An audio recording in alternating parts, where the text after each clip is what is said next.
Hi, I'm Russ Jeffers from MobileBone.com, and here I have the HTC Touch Pro 2. Just going to quickly show you around some of the hardware of this device and then move on to some software videos after that. This is a business device, business class device, let's say with Windows Mobile loaded on it, Windows Mobile 6.1.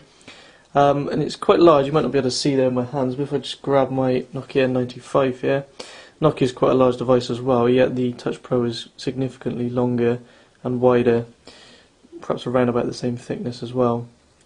Very good reason though for it being so large. We've got this nice large 3.6 inch resistive touchscreen, very sensitive resistive touchscreen as well, so it works almost as well as a capacitive screen.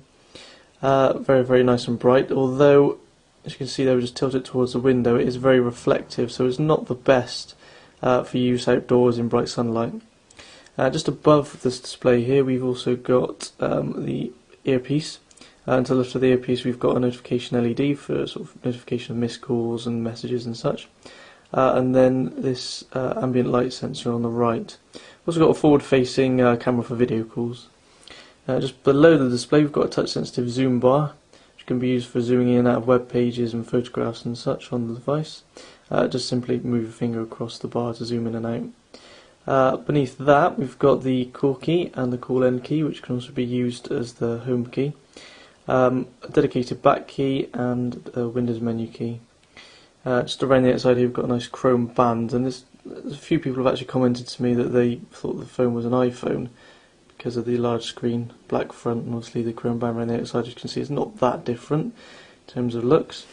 Just in the chrome band at the bottom here you can see we've got a microphone pinhole, and we've also got a mini USB port which can be used for data, headsets, charging the device, and also that you can get a TV out cable to plug the device directly into a television.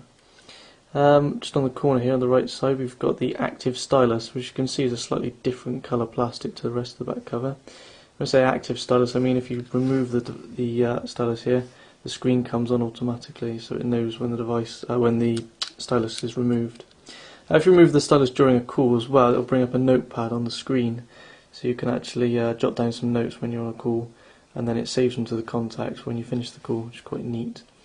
It's not a magnetic stylus, so it just slots in there, but it does stay in quite well, so you shouldn't lose it. Just up top here on the same side we've got another microphone pinhole, which is used for the noise cancellation when you're in speakerphone mode. Very good speakerphone, they call it Straight Talk on this HTC device. I don't know if you can quite see there the Straight Talk, but it's not quite focusing. As you can see as well, we've got the speakers here at the top just beneath the grill. We've got this large grill, but actually the speakers only lie at the top here, one either side. One sort of tweeter and another sort of more for the mid-range.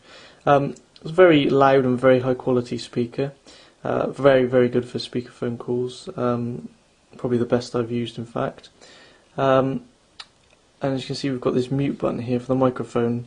All you've got to do when you're using the device, when you're on the handset, you can answer the call with the normal earpiece, and if you just turn the device over, the accelerometer puts it automatically into speakerphone mode, and this button should light up green just to let you know that it is in speakerphone.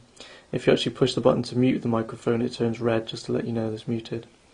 Just next to that we've got the device's 3.2 megapixel camera, and we've got some holes here which actually don't do anything, they're just a cosmetic feature. That's not a microphone or anything there, the microphone is just on the side here. Right at the bottom here we've got a lanyard fixing as well, for those of you who like to use lanyards. On the top we've got a power key here for powering on and off the screen, and also long press will power down the device and power on the device if it's already off. And on the right hand side we have the volume rocker here, which if the device is on we can just show you, it changes the volume of the ringer, and also allows you to quickly put the device into silent or vibrate mode, as you can see. If you're on a call, obviously that would change the volume of the earpiece. One of the most important features of this phone though is the slide out keyboard. It's a nice 5-row QWERTY keyboard, nice tactile keys with nice little bit of distance between each key, and a nice distinct click when you actually press them as well. As you can see we've got some symbols on here as well, these little green ones, so you can quickly do maybe an @ or something for emails and such just by pressing the function key. Just power it on quickly. You can see when we press the function key we get a little light, and the same with the caps key, we get a light. If you press twice on either the function or the caps key, it puts it into caps lock or function lock, so it will stay on, which is quite handy. And you might be able to see here we've got some hinges at the top as well, because we can hinge the screen, tilt it up at any angle we like. It's quite stiff, so you can just move it to your desired angle and leave it, and it should stay there, shouldn't move. Very nice sliding action on it as well. There's sort of a sprung action, so you push it some of the way and then it at the end springs into place with a nice snap. Very solid, doesn't feel like it'll fall apart. That's generally how the whole device feels. The extra weight and size of it actually makes it feel like a very chunky and well built device. And I really like using it, to be honest.